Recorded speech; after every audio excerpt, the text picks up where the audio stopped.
I knew that there was something that was greater than me that I needed to move towards. But as things will have it, I wasn't making a move and I wasn't doing anything and I wasn't like making the plans. So the universe will throw you little pebbles. And if you don't listen, they'll give you a boulder.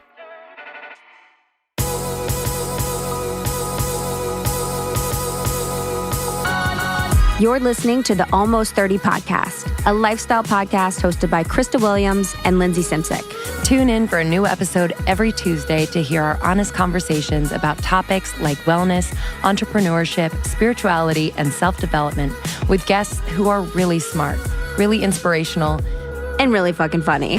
It's real, it's raw, and it's unfiltered. Inspired by our transition from our 20s to our 30s, we realized it's so much more than that. Our mission is to provide you with the tools, guidance, and motivation to help you navigate any transitions in your life and propel your personal growth. Thanks so much for tuning into the Almost 30 podcast. Here we go.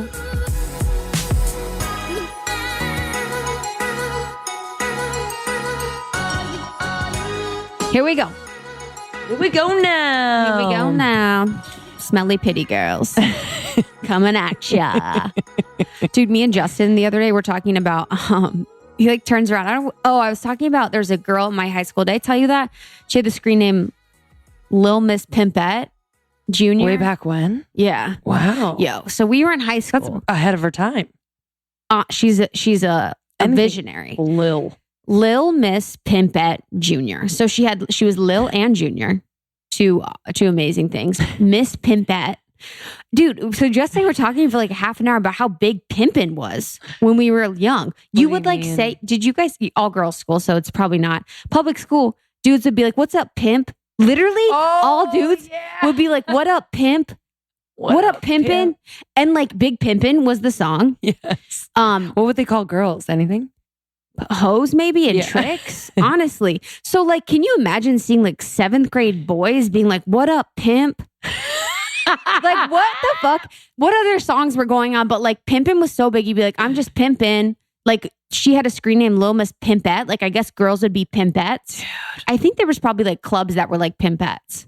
That is insane. Isn't that hilarious? Like, yo, literally Ohio, town of however many, little boys that have no idea what they're saying are calling each other like pimps. And just the way everyone dressed. I remember like the popular group it was in like 5th and 6th grade, and they were wearing the Jankos and the chains and the gelled hair and like the chokers. Dude. But like, that was so cool. I'm just thinking of parents looking at this group of kids being like, oh, holy shit. I think it started with Jay-Z Big Pimpin'. Okay. And then it was PIMP. I don't know what you heard about me. But a bitch can't and then it's like little boys that are like, but a bitch can't get $1 out of me. Like, what the fuck is going on? How hilarious is that? And then I was thinking about too, how in 8th grade, what was the butt? I like big butts. That was like an accepted song as being like normal. Was it probably, did you guys have dances? Because it was kind of like silly. Yeah, exactly. It wasn't like, hey, get your ass in my dick. Yeah, it's like, hey, get a BBL for that big butt. Yeah, it was kind of like a funny song. It was like a goofy. It was like, because it said butts, I guess. Like in 8th grade, we had dances, but I was at an all-girls school. So literally, it was just fucking censored, the whole thing. Really? It was my hell.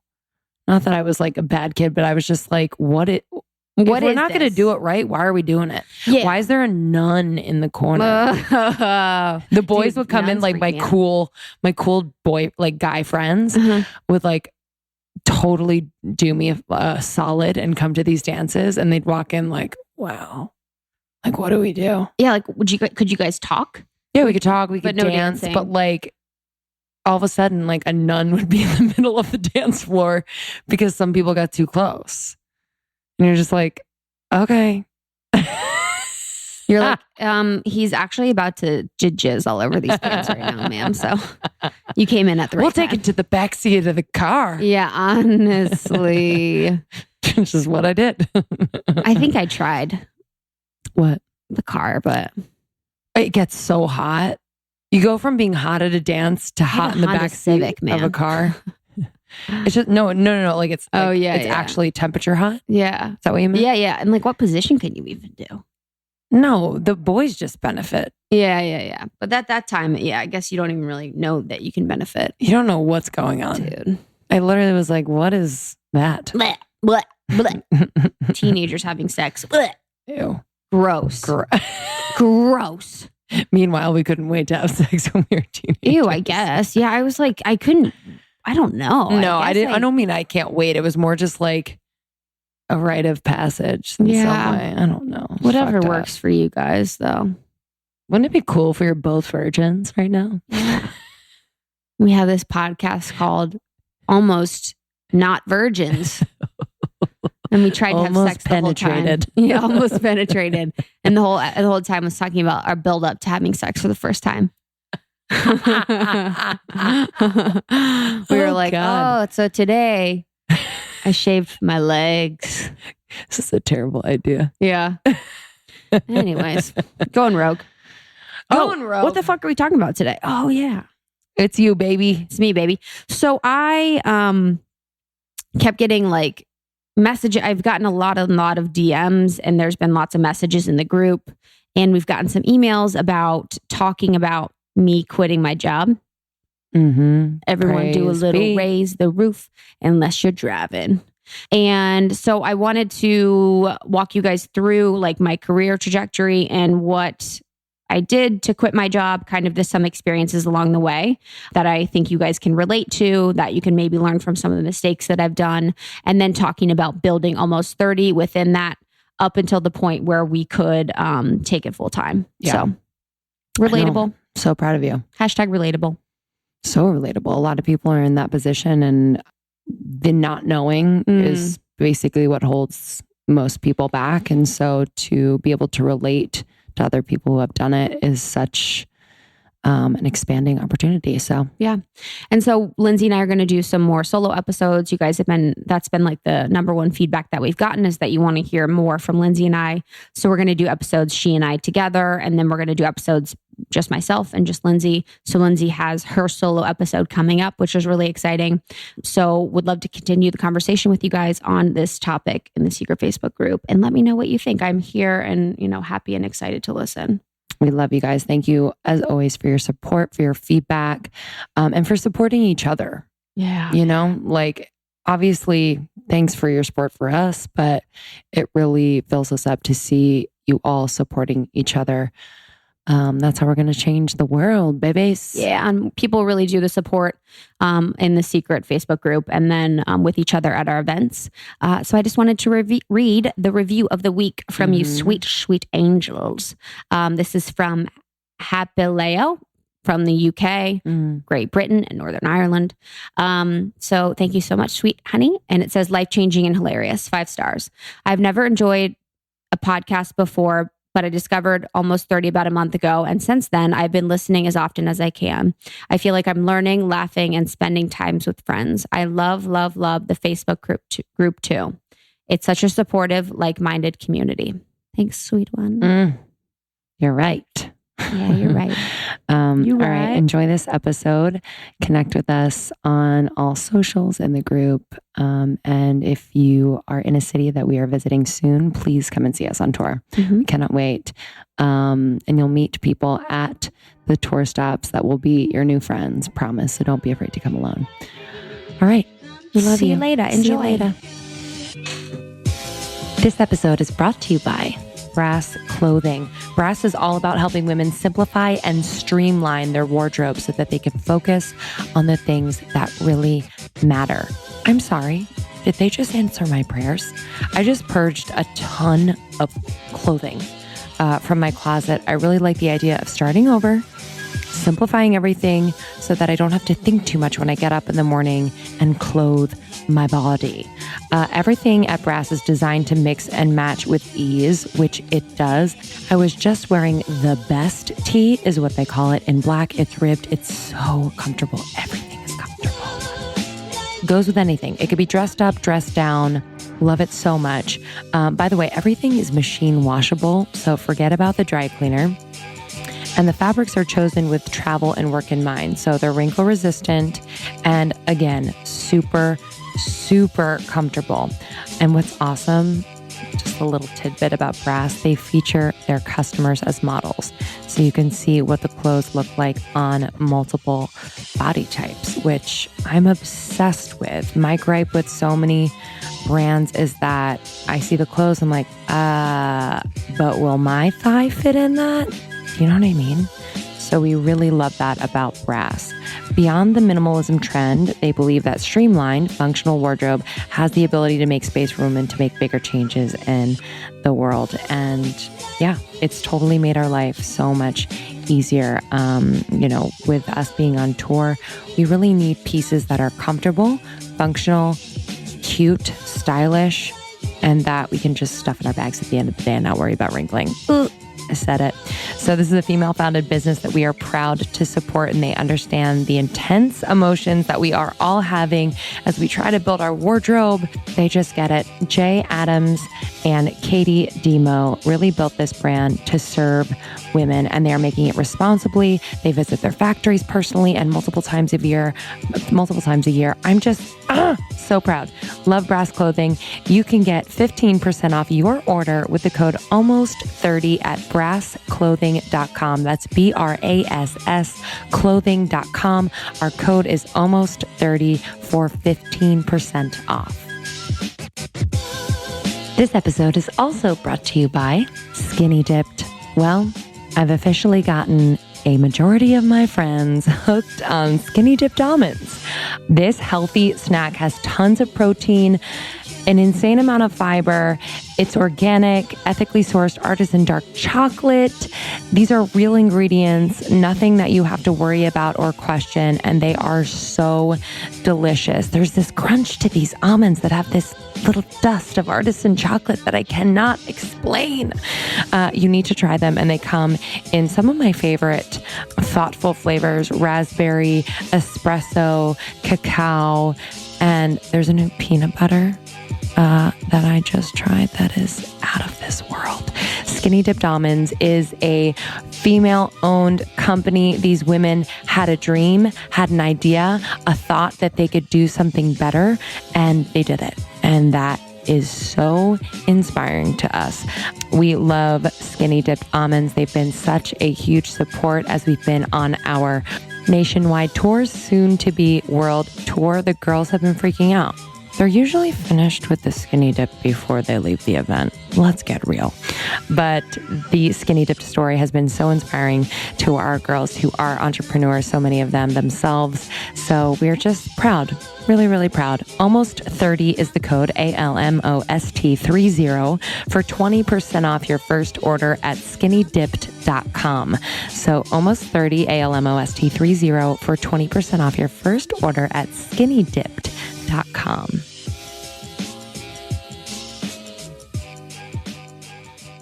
Hello. Hi, guys. How's it going? This is kind of weird for me. It's just you and me today, baby. It's just us two, or us three, whoever you're hanging out with. I'm so glad you're here. It's Krista of Almost 30 Podcast. It feels weird to not be with Lindsey right now, but I wanted to just get you alone and answer one of the questions that I keep getting via DMs and I keep getting in the secret Facebook group for the past couple months now. So this has been something that's been a long time coming, and I promised I would answer it in full detail with you when we've been chatting on Instagram or Facebook or any of the places. Even in person, people have been asking me about it. So wanted to talk to you about my career trajectory. So want to talk about how I got to this place with Almost 30 Podcast, about quitting my job, which I did a few weeks ago, quitting my corporate 9-to-5 job, and everything that's really brought me to this place and everything that I've learned along the way. So this is going to be a little bit different than our other episodes. It's a solo episode with me. Like I said, it's going to be a personal reflection and my journey. It's pretty much off the cuff. I kind of wrote down a few notes a few minutes ago just so I'd remember to talk on certain points about different parts of my career for you that are important or relevant or that I think would help you. But really, this is meant to shed a little light into what's been happening with me since we started Almost 30 Podcast, what happened with me before, and for anyone that's feeling lost or feeling like they know that they are made for something bigger, that it's possible.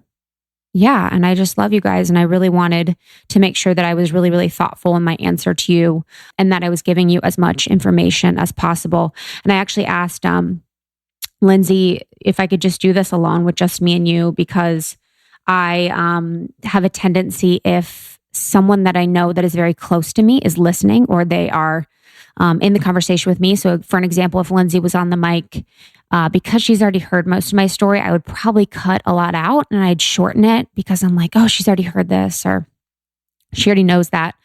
So I wanted to make sure that I wasn't leaving out any details that were important. I don't like to be a person that repeats things. So I didn't want to be repeating anything to her. And I just wanted to keep it super fresh for y'all. Okay. So want to get started with my journey. I think you guys know this, but I'm from Ohio, Buckeye State, OHIO, beautiful Ohio, right outside Cincinnati. It's called Mason. So from the Midwest, it's a very Midwestern town, very suburban, not very creative, not very live, but it provided me a good place to grow up. So I think that's what a lot of people say when they're being very PC, but that's my experience. Throughout high school, I guess just as a little note, I never really knew what I wanted to do. I was kind of always changing, always growing. Like one year I'd be wearing pencil skirts and I'd be like starting 100 clubs. And the next year I'd be like smoking weed. And the next year I'd be like cheating on my boyfriends. And like, it was just like such an evolutionary period. And I had no idea what I was doing. I had no idea what I wanted to be. And at that point I was like so emotional. And I think you guys can relate to this, that you really were just so focused on your friends and like your boyfriend at the time. It's like, I guess hormones. I hate saying that like when I'm talking about high schoolers because it seems like a fucking perv when I'm like, oh yeah, hormonal high schoolers. It's like disgusting. But it really was like all about that. Like I was really just focused on the person that I was with. I was focused on my friends, making sure that today they liked me because, last week they hated me and we hated another girl, that kind of bullshit. So there wasn't really much else I was thinking about. But I decided to go to Miami of Ohio, which is in Ohio too. It's about 45 minutes outside. And my family is like a third generation Miami family. So because my parents went there, my mom and my dad met there, my aunt went there, my grandma and my grandpa met there. It's kind of like disgusting. I was like, oh, cool. Like have to go here. So I did.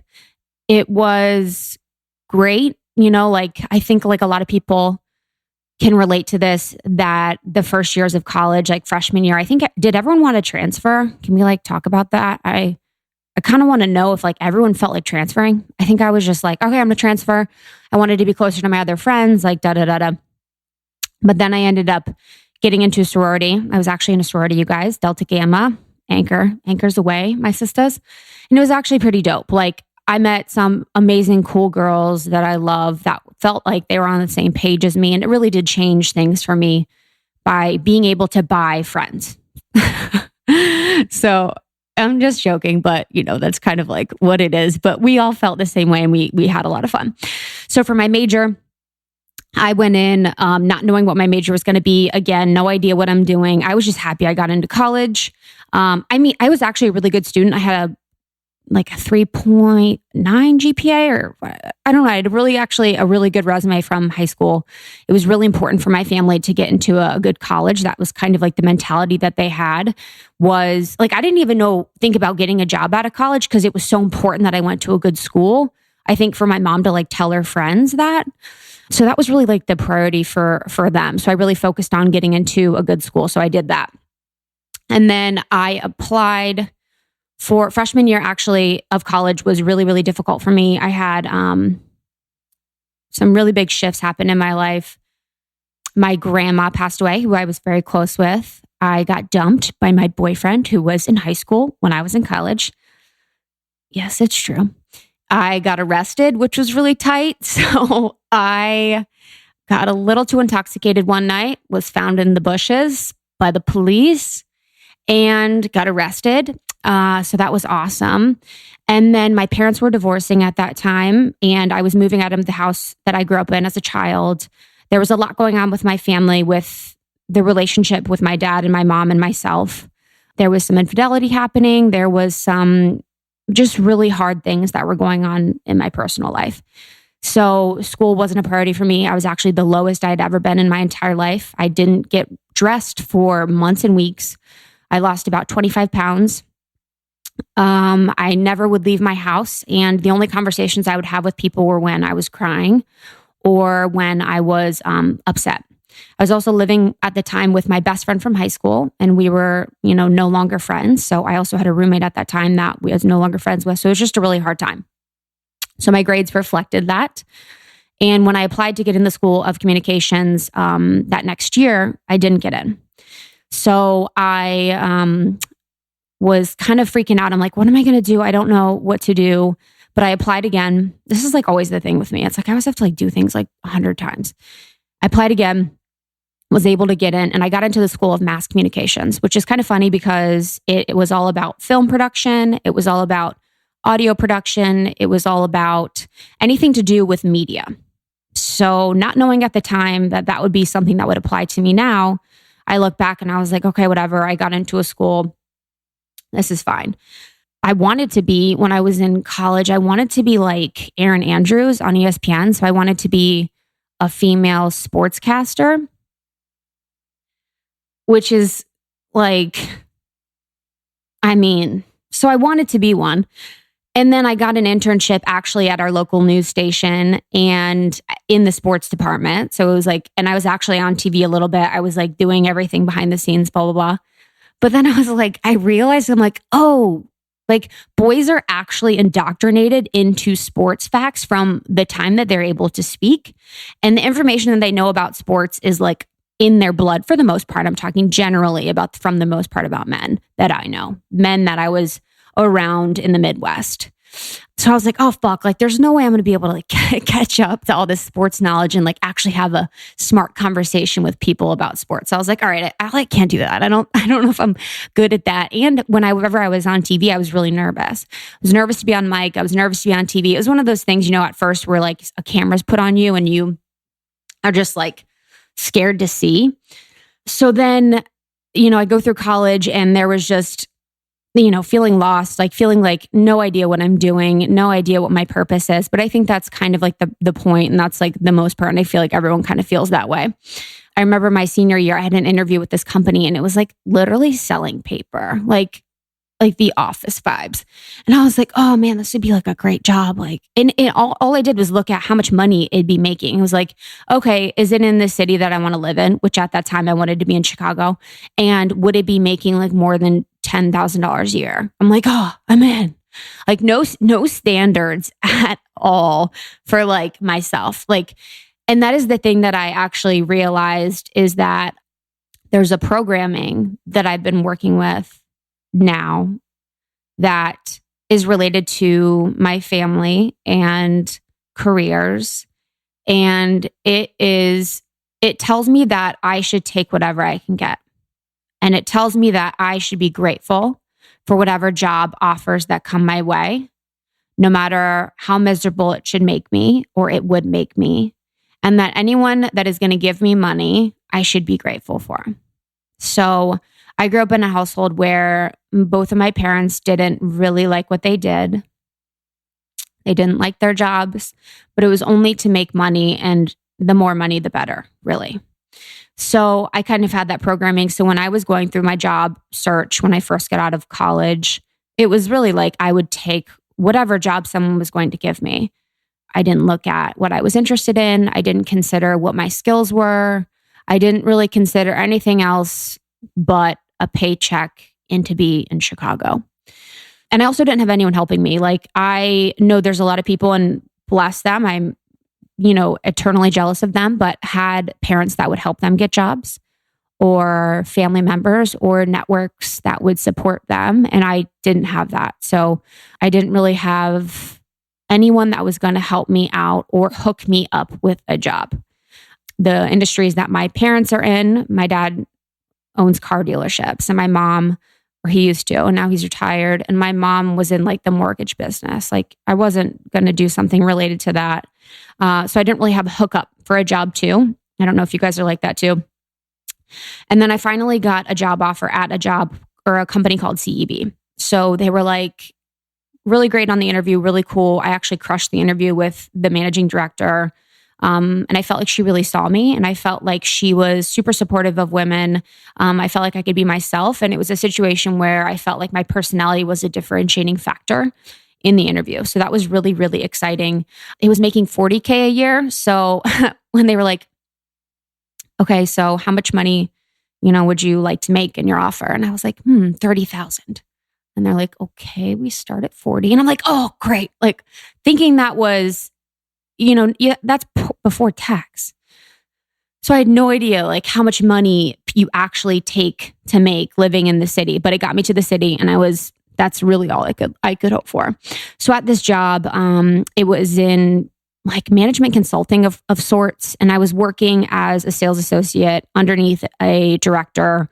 And my job was really to set up sales calls. My job was to schedule calls with members. My job was like all sales, all phone, all scheduling, all organization. But really it was like talking to the CFOs of big companies, which is the chief financial officer or a head of audit or a head of risk. So it's actually C-level executives. And I was like 22. And I had to pitch a lot of them. So I had to pitch a lot of them to take a call with the with the managing director or account director and get on the phone. So it was one of those things where it was like, now I think back, I'm like, oh, like the confidence that I got as a 22-year-old talking to these men who are mostly men are making millions of dollars a year at these companies is like so applicable to what I'm doing now, because I'm talking to these people that are way outside of my pay grade. The people that we talk to and have on the podcast are like fucking badass geniuses. So having that confidence as a young person and doing that is so applicable to what I do now. So I always like to think back and like take out the positive of the situation and apply it to what's going on in my life now. But really in that job, I was there for like 3 years. I met some of the most badass people, like the best people in the world. It was actually like, it was just crazy. Like, I mean, it was a dream. Like I met Cassidy, who's like one of the most important people I've ever met in my life. And we got really close. Like she helped me through a breakup. She helped me through like dating, meeting Justin, like this girl. So we'd be at work. This was like just when I met Justin. And I had been so long, real quick, side story. I had been so long out of the dating game that, because I had had a boyfriend for a really long time. And I was like, I would like go to her desk and be like, I'd give her my cell phone and be like, hey, can you lock my cell phone in your desk today? Because I am going to look at it all day and see if Justin texts me back. Like so obsessed. And she'd be like, okay. So she'd take my phone like all day so I wouldn't be like freaking out. And also I'd go up to her desk and be like, how do you like kiss a guy? Like no joke. I'd be like, I don't know how to like go in for a kiss. Like, what do you do? Like, and Cassidy honestly gets the credit for me and her sitting in her cube. And she's like, okay, this is what you're going to do. You're going to like hug him and start kissing him on the cheek. I'm like, okay, cool. And that is how Justin and I had our first kiss from Cassidy, my coworker, who told me to start by kissing him on the cheek, warm it up. I'm like, anyways. So that was just some of the shit. Like I'm at work, but I'm really having deep conversations with my friends about life. It was also just a really emotional time. I feel like I just keep talking about these emotions, but like they were. And I don't know if you guys have felt that way in your first job, but it was just so hard to like adjust from being with your friends all day at college or having freedom and flexibility. Not that I'm saying that I was so happy during college, because I actually don't think that I was. But you're going to this completely different structure, and 9 hours a day or 8 hours a day felt like fucking forever. ever, ever, ever, forever and ever, amen, to be at a desk, to be sitting there, to be behind a computer, to be doing something that you don't really care about. And it was just like such a jarring shift. I remember just like, I would fucking fall asleep at my desk in the first 2 hours. Like, I'd be like, oh my God, I still have to be here. Like the time thing. So it was an interesting concept of time, the concept of time that shifts when you go into the corporate world and you're like behind a desk all day. I didn't understand that I should probably get out for a walk once or twice a day, that I should be packing healthy food, that coffee won't help me. So there's a lot of things that I was doing that I learned, throughout my corporate career related to health that I wasn't doing at the beginning of my corporate career that really probably hindered my ability to be successful or feel really good in my job. And I was miserable, and I actually fucking blew at my job, you guys. Like the first year, oh my God. Okay. So I sucked. I was working with the most like stern, strict, unemotional account director at the company. Like everyone was scared of him, terrified of him. He was just no bullshit, straight up business, whatever. So I was working with him. I'm like, oh, this dude hates me, like hated me, period. Didn't like give me anything. And I knew it. And so one time I was looking at his calendar because one of my jobs was like to schedule meetings on his calendar. There was a meeting invite that was to one of the managers and was like, Krista is really, really green on the phone. She doesn't sound professional. She doesn't know what she's doing. She needs a lot more training than what we've given her. It was super savage, but I needed to read it. So I saw it, cried, as you do, when you're that young. But what I did when I read that email was actually scheduled a meeting with him a couple of days later to talk about it in person and just be like, I'd love to learn more about this. I'd love to learn more about what I could do to be better. And just was like super fucking upfront and super fucking honest and forward about it because that's what felt good to me. And I knew that felt good to him too, to just be really honest and really open and just be like, hey, I'm not gonna, if ever that happened with me at work when I would see some sort of feedback around me, I'm not going to go around and talk to a manager who's going to talk to them. Like maybe that's my style, but I'm just going to be really direct about everything that I do. Even when I was younger, I was going to do that. And that kind of conversation and that honesty and that unemotional approach. So this person that I worked with, his name was Eric. What's up, Eric? I doubt you're listening, but really helped me to learn how to remove emotions from a work situation.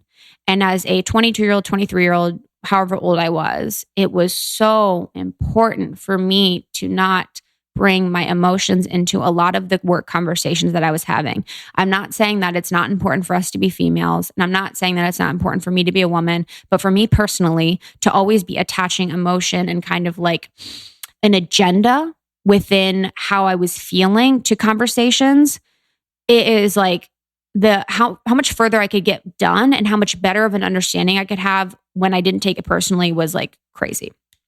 So we had this conversation, and over time I went from being the best or being the worst. I was the worst on the entire team, bar none. I was on a plan, to being the best, which the reason I know this, guys, is because Eric's LinkedIn says coached one of the members of the team from being the worst to being the best. So his words on his LinkedIn about me being the worst to me being the best.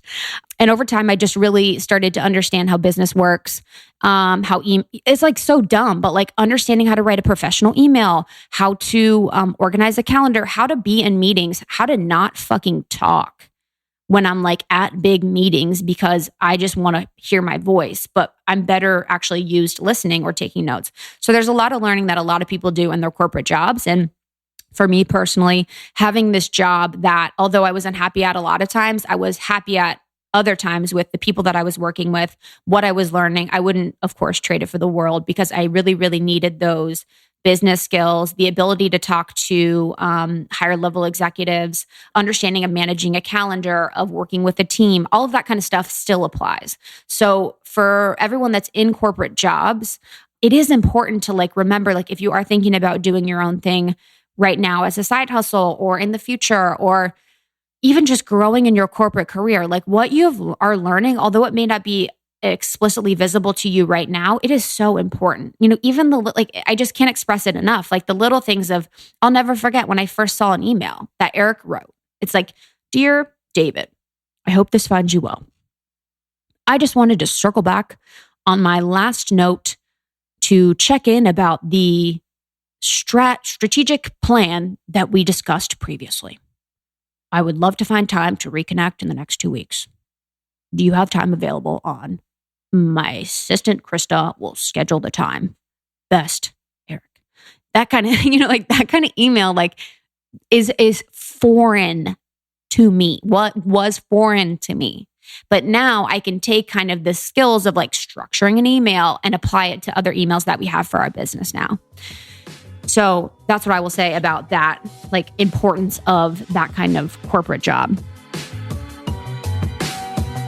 We interrupt this episode to bring you a word from our sponsor, Talkspace. This is the online therapy company that lets you message a licensed therapist anywhere at any time. So all you need is a computer with internet connection or the Talkspace mobile app. So that means you can improve your mental health, even if you've had trouble in the past making time for it, which really has been my excuse. And now I don't have one. So I started using Talkspace recently, and it's been great to just get something off my chest in the moment. So when things come up, I am expressing honestly how it feels, what's going on. And then I have someone on the other end who's able to give me tools that could help me shift my thinking to a more positive direction. So I really, really enjoyed Talkspace. And let me just give you an idea of how it works. So you get an assessment. So you chat with a matching therapist to identify your therapy needs, and then you choose the right plan for you. So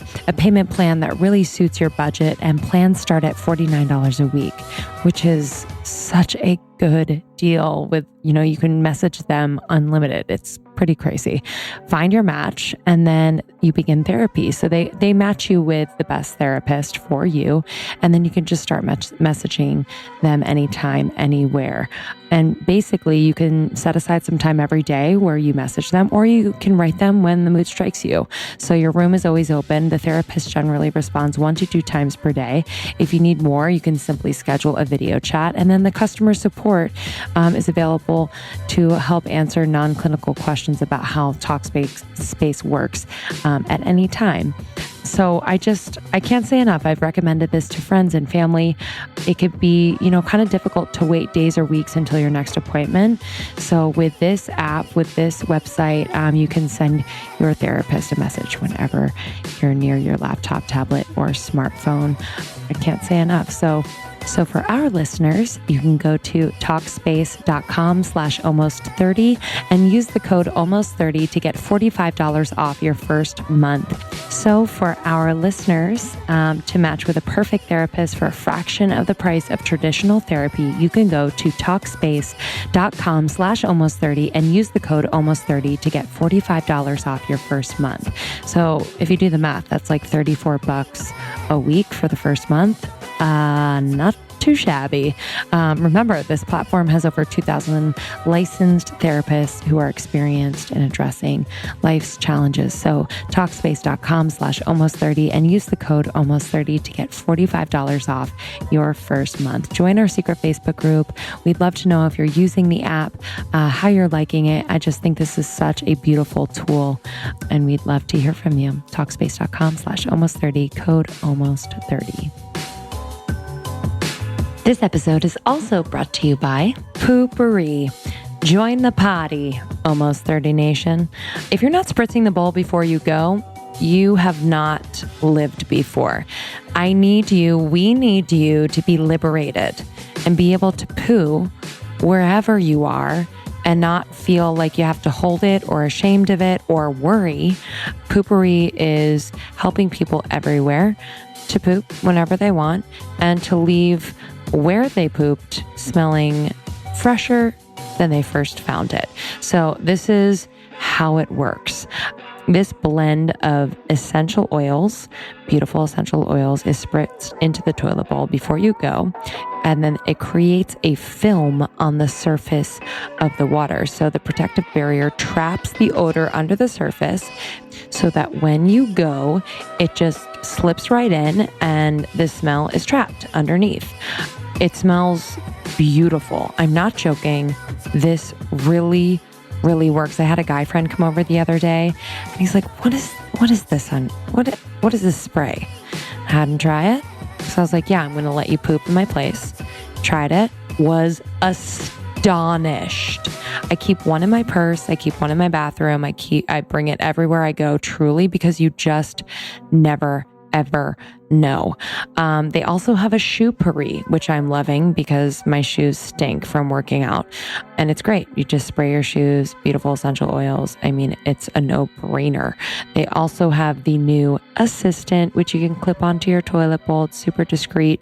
And you can wave your hand and it automatically spritzes the surface of the toilet bowl. So check that out. Potpourri.com, Poupurri.com. Use our code almost30 for 15% off your first order. If you haven't listened to our episode with founder of Potpourri, Susie Batiz, stop what you're doing and listen to it now. She is an incredible human being, and we are lucky to call her a friend. Potpourri.com. Use our code almost30 for 15% off. So it was like my third year in, and I was really anxious. I was getting to be really unhappy. A lot of people were leaving. So like Eric, people were moving around jobs, and I was taking on the job of an account director, but staying in my role. So I wasn't being compensated for it, which was kind of annoying. I'd been promoted like 3 times. I got the secret, and it really changed my life. And I know that sounds so corny, like not surprised. White girl says the secret changed her life. Well, I'm fucking saying it because it fucking did. And it helped me to understand that my thoughts are things, that I can put intentions out to the world, that I can change my life, and that I can really take ownership of my life. And I think that's really, it helped me recognize that in myself. So I was looking for a way out. I was looking for a change. During and around that time, I reconnected with Justin. So we had met one time in college 4 years ago. And then he came to visit Chicago and hit me up. And from the first time that he texted me and the first time that we hung out, I was single at the time. I knew he was the one. And as crazy as it sounds, I knew I wanted to be in New York. So even if we were just texting from, and this will be another story for another day, but October, November, December, January, probably 5 months, we only texted, like, talk about stressful. But I wrote him down. I was saying every night before I went to bed, I am receiving Justin as my soulmate. I'm receiving Justin as my soulmate. I prayed, I believed, all of these things. So I was in Chicago and I knew I wanted to be in New York. I knew I needed an out, but I was kind of scared to make it. I didn't know what to do. I didn't know how to quit. I didn't know, how to move. All my best friends were in Chicago. Everyone that I knew and loved was in Chicago, but I knew that there was something that was greater than me than I needed to move towards. But as things will have it, I wasn't making a move and I wasn't doing anything and I wasn't like making the plans. So the universe will throw you little pebbles. And if you don't listen, they'll give you a boulder. And that boulder was a sexual harassment case that was filed on my behalf by a few of the members of the team. So they basically filed it for me. They had seen some situations with some of the management at my company that made them uncomfortable, that they felt like I should be, or management should know about. These were things like conversations about the way I dressed, conversations that I had in private with this manager that were inappropriate. It was just like a bunch of different situations that were entirely inappropriate that I didn't know were inappropriate because I didn't really know what the corporate world was like and what was inappropriate and what wasn't. So I didn't know that the way that I was feeling or the conversations I had been having were inappropriate until someone kind of like put a mirror to my face And the way that it was handled was that there was an upper level management woman that had a conversation with me. And instead of making me feel seen and believing me, she made me feel like I did something wrong and that I should be ashamed in a way. All I know is I felt like I was inconveniencing her, that I was frustrating her, and that I had done something wrong, even though I had never submitted this case in the first place. So it was coming to the point where if I didn't know if they were going to fire this person, that was had done the harassing or what was going to happen. And I needed to find a way out. So I finally got the message. I finally understood I needed to leave. It wasn't a good situation. So I did. So I put in my couple weeks and I wanted to do something that would change my life. And that was to go to Patagonia. So I had a family member pass and leave some money that I was lucky to get. I went to Patagonia for about 4 weeks with a program called NOLS. It's National Outdoor Leadership School. And I went by myself with a group of 20 people from all around the world. You don't have your phone. You don't have access to the internet. You are packing all of your food and you will have to bring all of your food, and you're camping and kayaking up and down the coast. So it was a very different experience than anything that I'd been doing. And it was kind of the change and shift that I really needed. It was there in Patagonia that I learned to meditate. It was there in Patagonia that I learned to be alone. It was there in Patagonia that I was able to really learn what spirituality was and learn how to connect with myself. And that was a big shift in my life, was going there. And it was also actually, as a last thing, a test for Justin and I. So we had been long distance. We hadn't been talking on the phone yet even. And I just left for, 4 weeks. We had no contact. So I'll never forget when I took off the plane from Chicago, I stopped in Dallas, and then I had to go to Coyhaique in Chile. And then I had to take another transport down to Patagonia. I never forget, our last text. I was like, oh, this could be the last time we ever talk, because we weren't official. We weren't for sure. We weren't we didn't know, we didn't know what was going on. We didn't know what was happening. So, but we made it. I got back after a month and we continued talking. The first night, the first thing I did was fly to New York, and we spent the night together and we hung out, so sorry, I'm just daydreaming now about that. It was fucking crazy. But anyways, so I knew I needed to get into New York. So right when I got back from Patagonia, I didn't really have any money saved. I didn't really understand that you have to save money to quit. Who thinks about that? So I started interviewing, and I got a job in New York at a digital media company that I was there at for 10 months, which was fine. It was kind of a really male-dominated company, and I didn't really like the culture there. But I really got by having people like me. I wasn't really that good at my job. People just liked me, but I knew it wasn't really a fit. So I knew I needed to move on from there. And I was introduced to a woman that owned her own company that I really connected with. She was amazing. It was based in New York and then also in London. And it was basically doing events. So events is something that's a huge part of Almost 30 right now. And all of the skills that I learned at that company, I apply to our events now. And there's weird things with events where you have to think about everything. And I really, really learned that. So it's the experience when someone buys a ticket, the experience when they walk in, being greeted, the temperature, the lighting, the flow, there is so much that I would have never learned if I hadn't worked for this company. So it's another situation where I didn't really understand what I was doing or why I was there until I'm kind of have connected the dots now in the future. And I think you all can probably relate that once you are at a place in the future, you can kind of connect the dots and see why you were there. And it's important to kind of think about, the reasoning for being at these certain places in these certain jobs and thinking about it in a really positive light, because everything is happening for a reason. It may not make sense very clearly now, but I can promise you, that it will. And because of this job was in New York and then the company was in London, I was going to London all the time. So I was able to travel. And that was something too with The Secret is I wanted to live in New York with Justin and I wanted to travel. So I manifested, quote unquote, whatever. It felt like manifesting to me because it felt like magic that I was traveling to London and I could go to Morocco, I could go to Mallorca, I could go to Spain. I was going to all these different cities, and travel's like my through line. Like travel is where I learn the most, travel is where I grow the most, travel is where I most feel like home. So I was able to do that. And that really was the preface or the genesis, I guess the launch for me to start 100 Blog because I was traveling so much. So everyone was like, how are you traveling so much? Can you talk about guides? Like, where should I go? Blah, blah, blah. So I knew I needed to find an outlet to really put all this information that I was getting from traveling.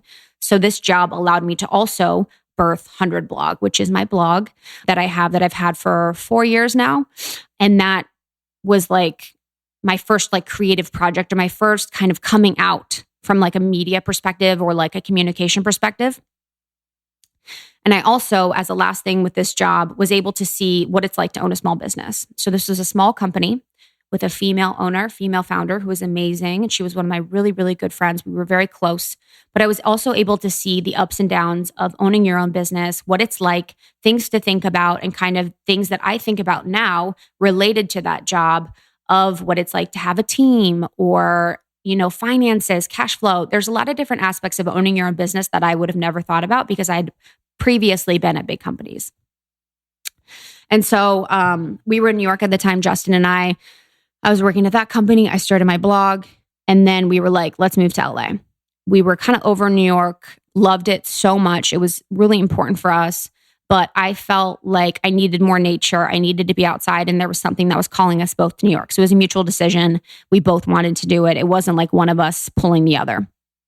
Justin quit his job in commercial real estate to teach himself how to code. So Justin's a software engineer. He's a coder. And I was going to work remote with this company in LA. So we moved. We were in LA, loving life. I'm working remote. And right when I got to LA, I knew that it wasn't right to be at this job still. And I was like on a kick of entrepreneur podcasts and learning all these things about taking the leap and just doing it and just like waiting for the net and kind of like seeing what would happen. And so I quit. I quit the job and I was like, I'm going to make 100 Blog huge and I'm going to do all of these things. And it's hard to think because I don't want to say it wasn't a mistake, but I definitely don't know if I would recommend people quitting without having like a solid set of income coming in. So what I did is I do have money and I do have money coming in from 100 Blog. But honey, the way that I'm living is not, and when I say the way that I'm living, I'm talking about living in a 1-bedroom like apartment. And that's not a lot, but like living in these big cities, it's like I wasn't spending less. I was spending exactly the same amount as I was making before. So I had like a set standing point that I was at that I wasn't making as much. So I started to serve and I started to nanny and I started to work on my blog full time, which was like an interesting period of my life of like doing the LA thing, being creative. I mean, I had fun. It was really great. And at this time is when I was reconnected and met Lindsey.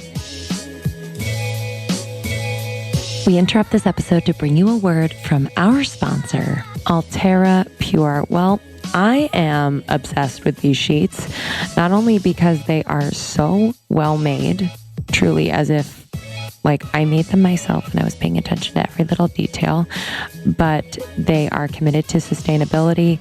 They are committed to fair trade with their partners, and they are committed to the communities that build the product, which is really important to Krista and I. And this company has no secrets. So their whole process is transparent. You can call them up and be like, hey, how'd you make these? Where are they made? Who made them? And the product is not only certified, but verified. And you can go to their website, alterapure.com, and they'll show you all of the details. This design is deliberate, simple, chic, crisp. I love these sheets. I have everything in white. So I have the pillowcases, the sheets, the duvet cover. And let me tell you something. So the weather has been a little weird in LA. It's gone from being super hot to kind of chilly at night, from being hot at night to hot during the day, just never predictable. But these sheets, and I swear to you, this is true, these sheets not only are comfortable, but they feel warm when it's cold out during the nights where it's a little chilly, and they cool me on the warmer nights. Swear. Don't know how it happens, but it's true. These sheets are so comfortable. Barely want to get out of bed in the morning. I just love snuggling in them. And we know that you will too. And with a clear conscience, knowing that this brand is doing good in the world and really setting the standard for this industry. I hope and pray that other brands follow in their footsteps, other brands in the textile industry.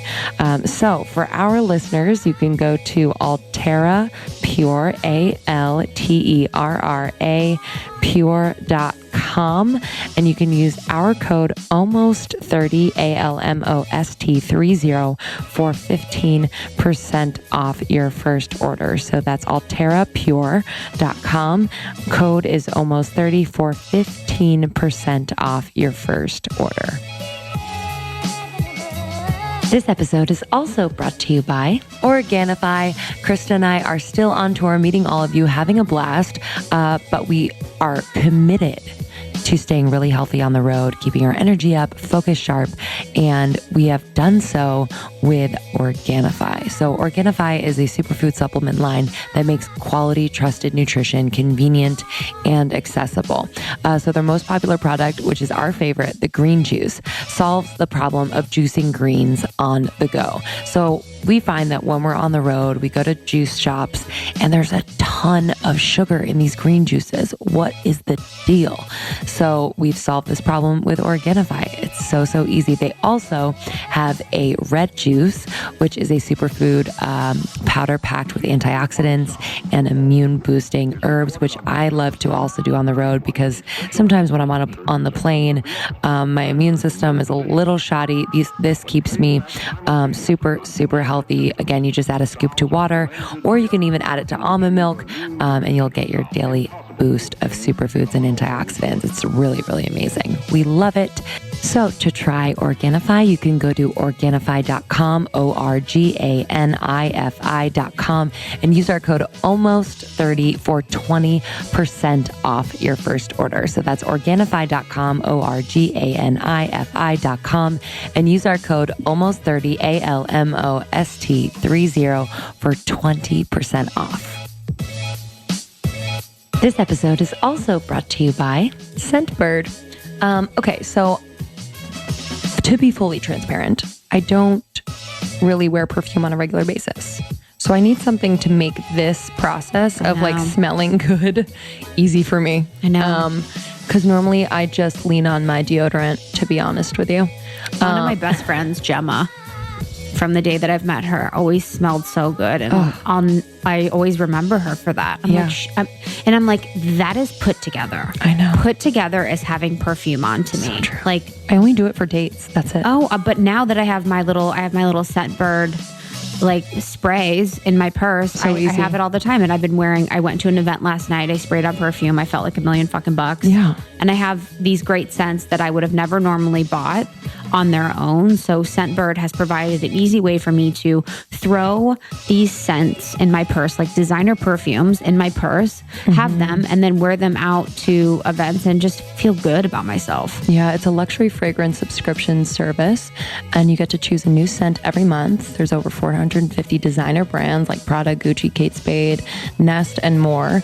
And you choose your fragrance, get a new scent each month, and you get it in this sleek travel spray that Krista was mentioning that lasts for 30 days or more. For me, it lasts a little bit more. But yeah, we just love them. It's so easy. It's so easy. And for our listeners, you can try this out Okay, so listen up.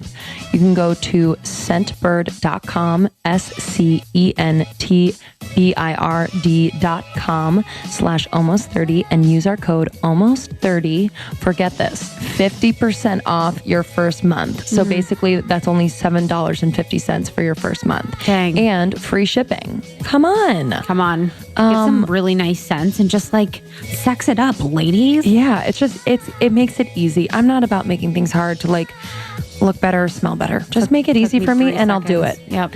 So scentbird.com /almost30 and you can use our code almost30 for 50% off your first month. Do it now. Love ya.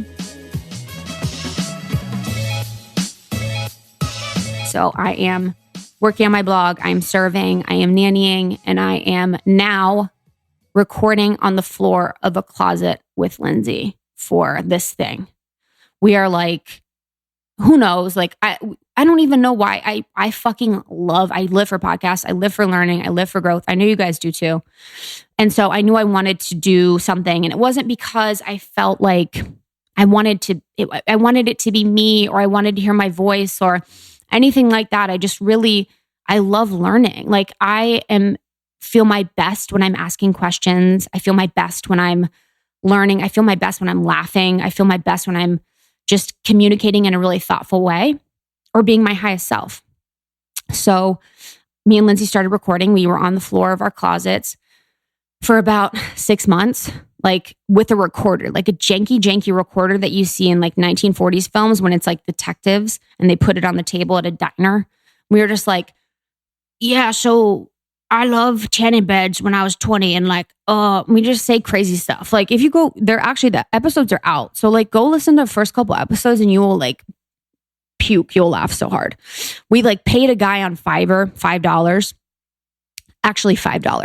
to do our intro. And it's like, welcome to the Almost 30 podcast. And we had like no idea, but we're doing this thing. So we're kind of like building this thing. And at the time because I was serving and because I was nannying, I was doing probably like 50 hours a week of that. And I'm making no money. So that's the thing is like, I loved to be with kids. Like I fucking love kids.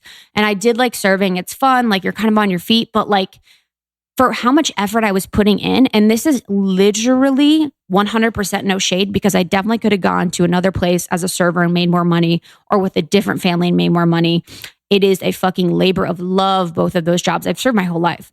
But like, I wasn't making enough money for the hours I was putting in. And I'm like, I need to go back to the corporate world because like I make so much more money for the hours I put in. And like, that's just what it is. So during that time, Lindsey and I are recording. I have all these jobs. I'm job searching, dude. I had, no joke, 9 final round interviews. Like 9. I am like, please, I'm to the universe. I'm like, please give me this corporate job. Please give me this corporate job. Please give me this corporate job. And the universe is like, no. And by sheer fucking will, I'm like, give me this fucking corporate job. I would take anything. Like, I just had like, I was like so like stressed about money. I was just going to fucking take anything.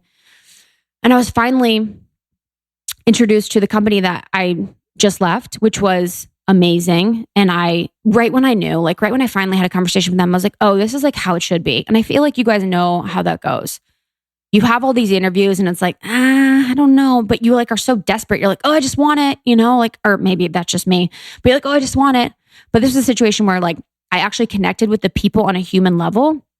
I loved all the people on a human level and they saw what I was able to do. They saw all my skills, everything like that. And so I felt seen, I felt heard. It was a fit. I was so thankful that I got a job there and I worked there. I was so grateful, especially too, because I'd probably got myself in like $9,000 credit card debt. I was literally like doing my thing. I'm like traveling, like spending like normal and got myself in some credit card debt because I was not making that much money. And I wanted to be able to pay that off. So then I started the job. The job is downtown. It is great. The people are awesome. And we're really building Almost 30 at this time. So I was working in this job, building almost 30, and it is just growing like fucking crazy. And I can't even explain it to you how much it is growing. And that is the one question that I get besides like the career path thing and talking about my career is like, how did you grow almost 30 during your job? And I have to say, you guys, the reason that we were able to grow is because I wasn't like focusing on it. And I know that sounds so weird, but because I didn't have the pressure of like, okay, almost 30, like honestly, I swear to you, if almost 30 was like as big, then I think I would have fucked it up because I would be like, okay, almost 30 needs to be just like Big Magic. Elizabeth Gilbert talks about this. I would have probably forced almost 30 to be making me money in ways that probably wasn't right at the time if I wouldn't have gotten my corporate job. So having my corporate job was essential for the growth of the Almost 30 podcast because we were able to invest in having a studio and having sound equipment and having editors in whatever it is that we needed to do for the podcast. But it gave me that flexibility and it took the pressure off. Took the fucking pressure off. So it's like almost for me, I'm like, dude, almost 30 is so fun. I'm with my best friend. We're talking and it doesn't matter if it's like gonna really grow because I was like, I have this job too that's supporting me. So this is just a labor of love and it's just this labor of creativity and it's something that we could do in our spare time. But over the course of, the 2 years that I was at the company, almost 30 just turned into this thing that was like, I just got the chills, way bigger than Lindsey and I could have ever imagined and dreamed. And the work that I was doing was not sustainable. So I would have my 9-to-5 job. I was traveling a lot for work and I would work on almost 30 every lunch that I had in the morning for at least an hour, at night, all weekends, any second that I could, even the blog. I would do the blog. I'd do 100 blog. I would do 100 blog. I would do almost 30. I would do my job. And people ask all the time how I did it. And I don't know. To be honest, I don't know. The only thing that I could say is that I would maximize every fucking hour that I could. And this isn't like, I don't know if this is healthy. So I wouldn't even take this as advice. But like the people at my work would be like, hey, do you guys want to like go to lunch? And normal people go to lunch with their coworkers. But I was like, that's an hour that I could be doing almost 30. I'm not going to go, and I would take that hour for my lunch and work on almost 30. I would work on it for 2 hours before bed. I'd work on it before work. I'd work on it at work sometimes. I don't know about you guys, but like when I have a 40-hour a week job, I probably was doing the job for like 30 hours, 25. I actually hate saying this because I don't want to, but I wasn't like, this is the thing, is I wasn't online shopping. I wasn't, looking at celebrity gossip or whatever people do. People have their different ways to kind of check out of work and take a little break and browse the internet or whatever. But whenever anyone's like browsing the internet on ESPN.com, blah, blah, blah, I was like answering an email for almost 30 or something like that.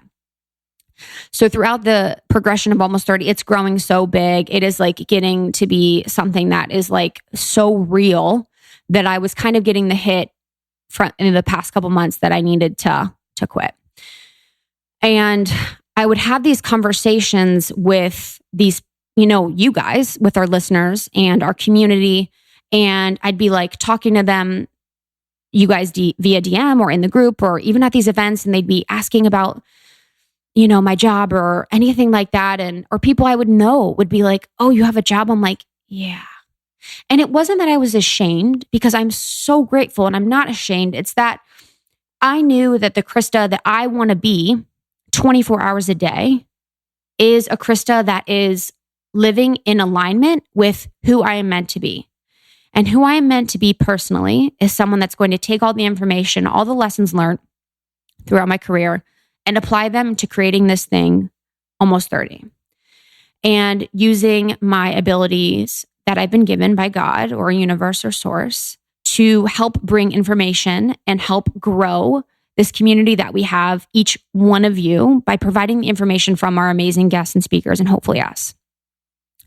So I wasn't going to deny this amazing gift that I had been given and the fact that Lindsey and I, from the third month, we're making money from almost 30 podcasts. And I'm just being fucking real. Like it's not like I'm not going to dim the light of the work that we've done because we have built this into something amazing and we are making great money. So once I was making more money with almost 30 than I was in my job, I'm like, and people don't believe it. People are like, oh, how do you make money? How do you make money from the podcast? And it's almost like makes me laugh. I'm like, I make money easily because I actually love it. It's in alignment. It's made for me. I'm making an impact on people. Whereas at my job, I'd be there for 40 hours a week and I'd, get a paycheck every 2 weeks. And I'd be like, oh man, I fucking struggled for that. Like I sat there and I was like, I'd be miserable at times and it would be hard because I'd be like not fulfilled creatively and not in control of what I was doing. But then it was like almost 30. It's like I'm serving people. So I'm making money quickly. So when that started to happen and when I talked to everyone at events and I wanted to feel like I was more aligned and like I was living in more of my truth and I was being my complete self, I knew that I had to do something. So I had the conversation, on a Monday after kind of like another conversation about what I could do better for the job. Because to be honest, I wasn't like, it was a good thing for me to leave for me, and it was a good thing for them as well, because there is someone that is a better fit that cares more. So that's another thing too. When you think about your job, if you're at your job and you don't like it, you have to make a change or shift. And after you've tried to make those changes or shift, there's going to be someone that is better fit for that job than you. And that works out for you and that works out for them. And that was a situation that I had where there was someone else that's a better fit for that role that is going to rock it and care and want to show up and want to be meeting all these clients and doing all these things. But that person is not me, unfortunately, but fortunately. So I put in my 2 weeks, and to be honest, I've never looked back. I think that what was the most impactful thing for me was that I was making money in alignment with who I'm meant to be. And it is worth the risk for me if there is a risk. It is worth any fear, that I have. And I will say it once, I will say it again, having faith in yourself, having faith in the universe that it will support you over any fear that you have or any programming that you've been given related to, you have to have a job. It has to be corporate. That's the only way that you'll pay the bills is so important. So I would take a second to kind of take stock on any programming that you have related to corporate jobs. Be that you could only make money if it's painful. You have to work really hard to make a lot of money. You can only make money by someone giving it to you in a paycheck. You can only make money at a company instead of you can make money by doing things that you love. You can make money in alignment with what's best for you and what's best for other people. And you can make money in a way that satisfies your soul. It's not easy, but putting in the time and effort to figure out what is going to most fulfill you and your soul is so worth it. And I'm not saying that quitting your job is the best thing for everyone, because that is one thing, you guys, I fucking die for you. You are always like, oh, I'm laughing because I just it's so much pressure. Everyone's like, oh, I quit my job for you, or not for you, but not at all. I quit my job because of you guys. I'm so excited. I put in my 2 weeks of, I'm just so excited. I want to fucking scream. I'm like, yes. But also I get a little nervous because I'm I've quit and I've failed, quote unquote. And I've quit and I've gotten myself in debt, and I quit and I was super low. Dude, I was so depressed for 8 months because I could not get any job because the universe was like, you don't want this. You don't want this. Just be patient. But I was like, no. My programming is telling me that I need to have a job. I need to make money in the corporate world, and I will never be capable of making money doing what I love. So I need to have this job. And that's what I got. That's what I forced myself to get. But that's not the case. So I have rambled for a long time. I really honestly did not think this would go long.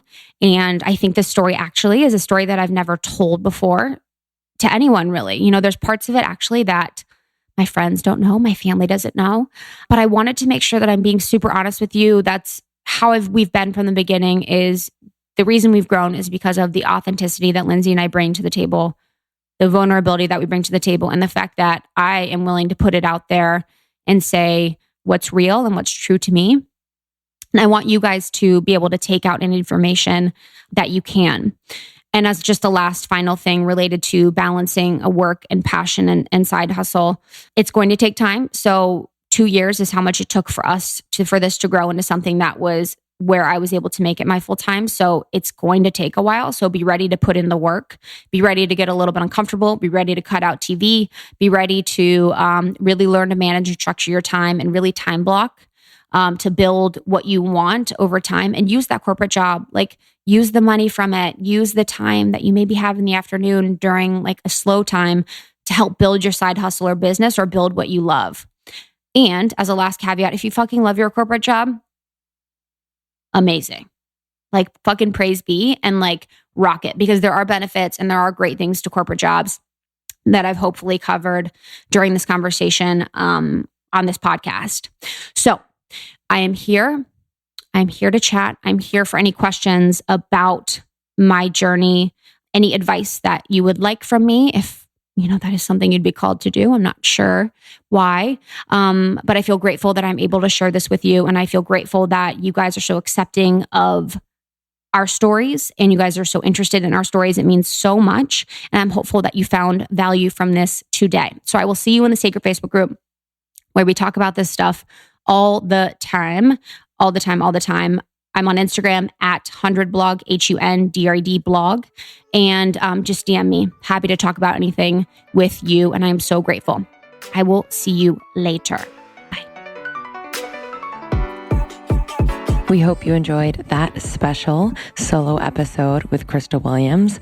That story is one that has inspired so many people already in our secret Facebook group. So hopefully sharing it with the masses will inspire others who feel pulled to do something that their soul is wanting to do that. And you have a community here to support you as well. Krista, I'm so proud of you. I love you. All right, guys. So we are on tour, finishing out this leg of the tour. We are off to Portland, Dallas, and Austin next week. So if you haven't gotten your tickets, please check those out at almost30podcast.com/tour. Some of them are sold out. Some of them have a few left. So check that out. We are also going to be in San Diego on October 13th. So please go to our website and check out tickets for that. It's at 4 Moon Spa. It's going to be a day retreat, the best. And then on October 24th, we have our Holy Hormones event with Jess Sukin and her mother, Candace Birch, of Your Hormone Health. So we are so excited to be partnering with them. Those episodes did so well. We know you guys are very interested in hormones and all of the things. So check it out, almost30podcast.com/tour. We love you guys. Thanks so much for listening. As always, it means the world to us. This is our dream, to be connecting with people like you. So please, please, please talk to us, send us messages. We want to hear from you. We love you and we hope to meet you soon.